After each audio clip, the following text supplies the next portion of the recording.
right, speedy judges. Great. We're going to Awesome. welcome up our next speaker. It's going to be Ryan Chu, and he's at the Institute of Biomaterials and Biomedical Engineering, and his presentation is called Remote Vital Sign Monitoring Using Infrared Depth Cameras. You can welcome Ryan.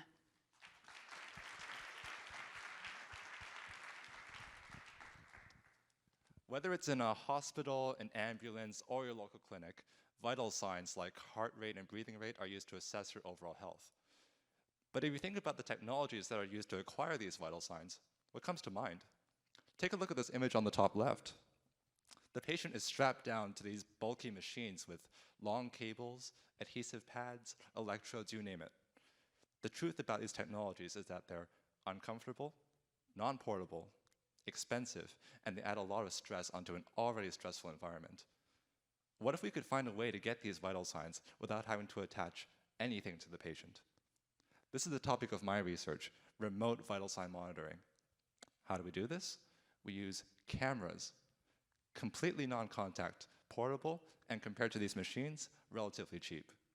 These cameras are capable of capturing infrared light, as well as having multiple lenses that enable them to visualize 3 dimensions. I focus on 2 vital signs, heart rate and breathing rate. For heart rate, I look at the person's face. When your heart beats, it pumps blood through your body, and that causes a very slight flushing of your face. These changes are not visible to the human eye. But these cameras, because they can see infrared light, are able to pick up on these changes and analyze the timing between them to obtain your heart rate.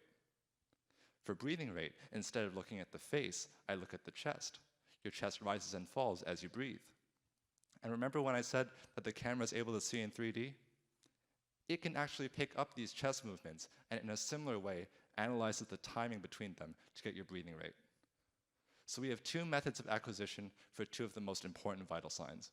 And by combining knowledge of optics, physiology, and software algorithms, we can improve the safety and comfort of patients in hospitals throughout the world. But it doesn't stop there. In fact, we can take this technology outside of the hospital and bring it into the home.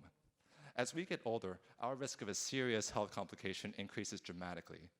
And for most of us, we're not going to be in a hospital when that happens. By enabling non-intrusive, continuous at-home monitoring, we can catch these adverse events as they happen. A spike in heart rate could be a sign of a heart attack. A change in breathing rate could be an indication of lung disease. And not only can we capture these sudden events, but we can also monitor a person's condition over long periods of time, which could reveal abnormalities that would otherwise have gone completely undetected. I believe that this has the potential to revolutionize healthcare, and I'm incredibly excited to call it my research project and to be able to share it with you all today. With technologies like this, we can improve our quality of care in hospitals and homes and ensure that people all over the world live long, happy, and healthy lives. Thank you very much.